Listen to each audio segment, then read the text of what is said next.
Class 10th science में very most important अंतर लेकर के आए हैं जो बोर्ड परीक्षा में पूछा जा सकता है। बहुत ही ज्यादा इंपॉर्टेंट है ये अंतर। चलिए शुरू करते हैं। तो class 10th very most important अंतर कौन सा डिफरेंस है? खनिज और अयस्क में अंतर। देखिए पहला अंतर है पृथ्वी में धातुओं के यौगिक जिस रूप में पाए जाते हैं उन्हें खनिज कहते हैं। जो हमारी पृथ्वी है, पृथ्वी में धातुओं के यौगिक जिस रूप में मिलते हैं, जिस रूप में पाए जाते हैं उन्हें खनिज कहते हैं, खनिज।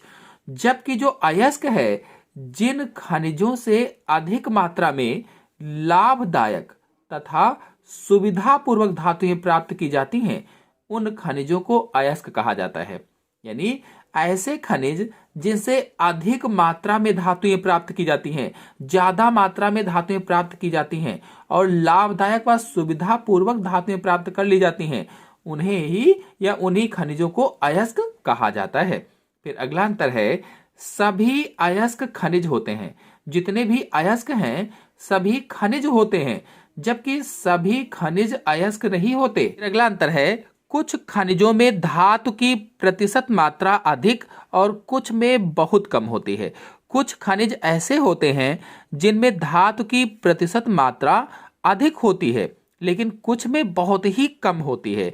जबकि अगर अयस्क में देखा जाए तो धातुओं की प्रतिशत मात्रा सभी अयस्कों में पर्याप्त होती है। जितने भी अयस्क होते हैं उनमें धातुओं की प्रतिशत मात्रा पर्याप्त होती है।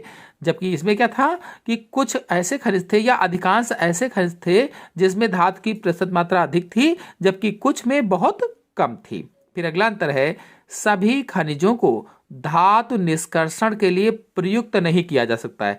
जितने भी खनिज हैं उन सभी को धातु निष्कर्षण के लिए प्रयुक्त नहीं किया जा सकता है।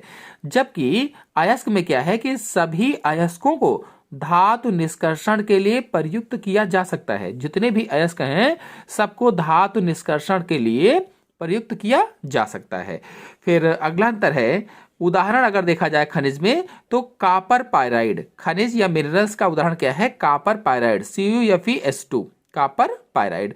उदाहरण अगर इसमें देखा जाए अयस्क में तो हॉर्न सिल्वर, हॉर्न सिल्वर यानी AgCl यानी क्लोराइड अयस्क होता है, ये क्लोराइड अयस्क। इस तरह से कुल मिलाकर के मैंने 5 अंतर आपको बताया खनिज और अयस्क में यानी मिनरल्स और ऑर्स में। आशा है आपको पांचों अंतर अच्छी तरह से समझ में आ गए होंगे।